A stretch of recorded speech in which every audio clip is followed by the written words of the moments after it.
अस्सलाम वालेकुम my YouTube family, कैसे हैं आप सब। उम्मीद करती हूँ खैर खैरियत से होंगे। तो आज मैं आपको अपने साथ बच्चों की बैक टू स्कूल की शॉपिंग के लिए लेकर जाऊंगी, क्योंकि मेरे छोटे बेटे ने तो मुझे स्कूल की शॉपिंग लिस्ट बनाकर मुझे पकड़ा दी हुई है, जो कि स्टार्ट में मैंने आपके साथ शेयर भी की है।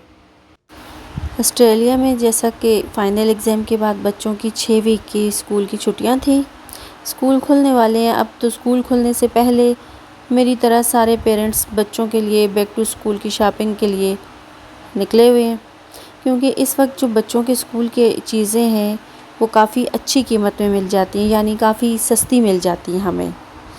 तो अभी हम साल के शुरू में कर लेते हैं शॉपिंग, तो पूरा साल बच्चों की स्टेशनरी एटलीस्ट चलती है। फिर बच्चे स्कूल की शॉपिंग के लिए बड़े एक्साइटेड होते हैं, अच्छी से अच्छी चीज़ इन्हें चाहिए होती है, तो इसके लिए मुख्तलिफ़ स्टोर्स पर फिर जाना पड़ता है। कुछ चीज़ें एक स्टोर से उन्हें पसंद आती हैं, तो कुछ चीज़ें किसी दूसरे स्टोर से उन्हें पसंद आ रही होती हैं। हम इन दिनों बच्चों की स्कूल की इतनी शॉपिंग कर लेते हैं कि वो जो उनके फिर साल भर के लिए काफ़ी होती है।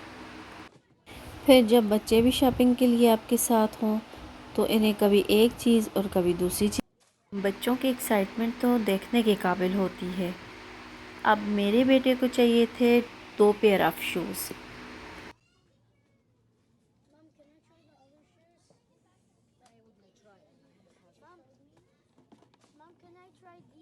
इन दिनों ये स्कूल की चीज़ें काफ़ी सस्ती मिल जाती हैं, तो सब पेरेंट्स की यही कोशिश होती है कि साल भर का सामान लेके रख लिया जाए। आप देख सकते हैं कि हर शॉपिंग सेंटर में किस कदर रश है। बाकी छोटे साहब की लिस्ट से तकरीबन तमाम चीज़ें मिल गई हैं। अब हम काउंटर की तरफ जाएंगे। इन चीज़ों का पे करने के बाद हम अगले स्टोर की तरफ जाएंगे, क्योंकि अभी शूज़ वाला प्रॉब्लम स्टिल है। हर काम के लिए बहुत ही अच्छा इंतज़ाम किया हुआ है इन्होंने। जैसे अब मैं अपने सामान को ख़ुद ही स्कैन कर रही हूँ। स्कैन करने के बाद जो बिल होगा वो पे करेंगे और अपना सामान लेके चले जाएंगे बग़ैर किसी की हेल्प के। लेकिन अभी जूते का प्रॉब्लम स्टिल उसी तरह है। कोई जूता पसंद आता है तो उसका साइज़ नहीं मिल रहा होता, तो जो साइज़ पूरा होता है तो वो जूता नहीं पसंद आ रहा होता बच्चों को। ये बड़ा मुश्किल मरहला होता है बच्चों का जूता ख़रीदना। अब हम इस स्टोर से निकल के तो दूसरे शूज़ शॉप में जाएंगे। वहाँ जाके देखते हैं कि वहाँ इसको क्या पसंद आता है। तो हम यहाँ से अभी जा रहे हैं दूसरे स्टोर की तरफ। तो देखें, अब हम इस स्टोर में आगे हुए हैं। यहाँ पे दिखाती हूँ आपको कि यहाँ पे कैसी चीज़ें मिलती हैं। आप देख सकते हैं कि स्टोर पे किस कदर बड़ी वैरायटी नज़र आ रही है। हम भी इधर उधर देख रहे हैं, ढूंढ रहे हैं कौन से जूते हमें पसंद आने वाले हैं। बहुत ही अच्छा और बड़ा स्टोर है, इसमें बच्चों के बड़ों के सबके जूते मिल जाते हैं। और जूते लेने से पहले जो एक अच्छी बात मुझे इस स्टोर की लगी है वो मैं आपको दिखाती हूँ। वो है जूता लेने से पहले अपने पाँव का साइज़ लेने का तरीका। ये देखें, नीचे चार्ट बना हुआ है, उस पे अपना पाँव रख के उसका नंबर देखा जा सकता है। वहाँ से साइज़ लेने के बाद फिर जूते का छोटा बड़ा होने का कोई जवाज़ ही नहीं बनता।